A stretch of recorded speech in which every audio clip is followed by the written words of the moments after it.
the Orlando Magic taking on the Los Angeles Lakers tomorrow night, and I'm actually pretty fired up for it. I mean, granted, my Celtics, they're out, but hats off to the Celtics. What a run you guys made.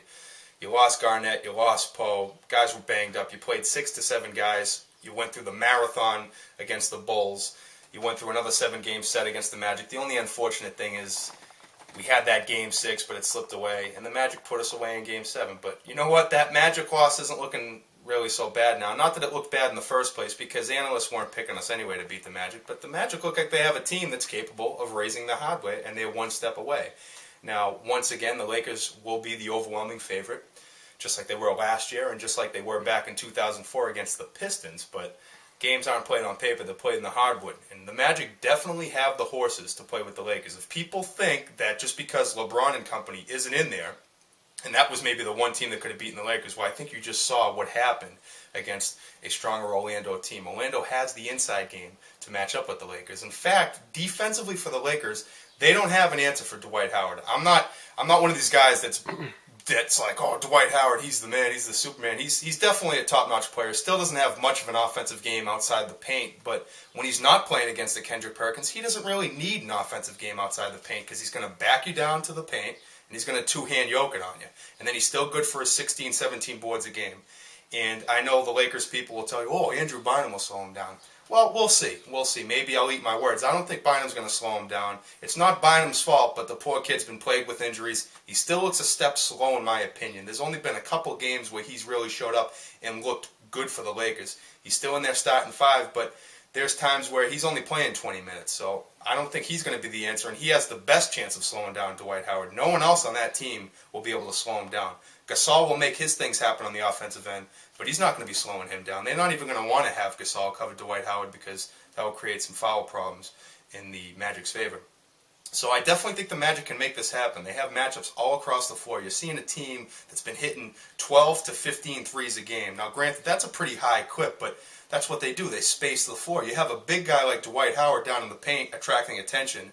When you don't have a guy that's capable of covering him one-on-one, you create double teams, and then that opens up other guys on the floor. And then you have Rashad the Freak Lewis. This guy's 6'10", and knocks down the three with unconscious ease. You have Hedo Turkoglu, where his game looks ugly at times, but believe me, it's far from ugly. He throws in those runners off the glass. He can shoot the three with precision. And then my guy, the guy that has emerged this year in the playoffs, the X Factor, is Mikal Pietrus.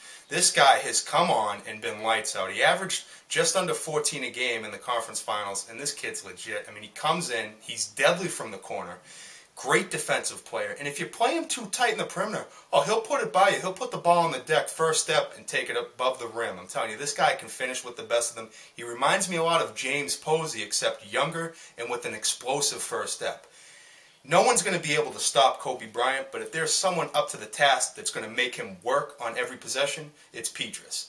He's going to get the chores of covering him. When he's not in the game, they're going to probably go with a little bit of Turkoglu, and that could get ugly because, again, Kobe's going to do things that we're not used to seeing. Pietrus did a great job on LeBron, but they're two different animals. Now, on the physical side, you're going to have a lot more problems going against LeBron because he's a freight train, but now you're dealing with the grace and precision of Kobe Bryant.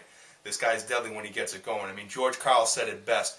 In the last 4 minutes of that clinching game against Denver, even Jesus couldn't cover Kobe Bryant. So hopefully Pietrus is up to the challenge. I think he will be. I find it interesting that Pietrus has claimed that he's not going to be wearing his Kobe Bryant endorsed sneakers. Instead, he's going to go with the Jordans.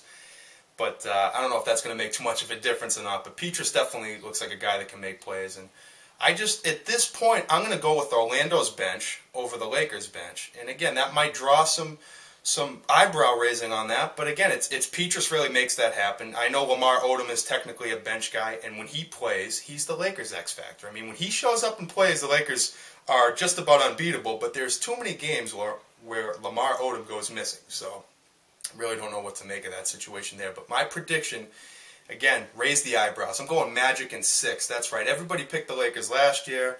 I'm not saying the Magic bring that same defensive swagger that the Celtics brought last year, but I think the Magic have enough guys to get this thing done. I'm also rooting for them, too, just because I hate LA, and I think it's a nice little feather in the cap that the Celtics possibly could lose to the championship caliber Orlando Magic. So we'll see what happens. But that's what I have here in the Dell Report. Peace out.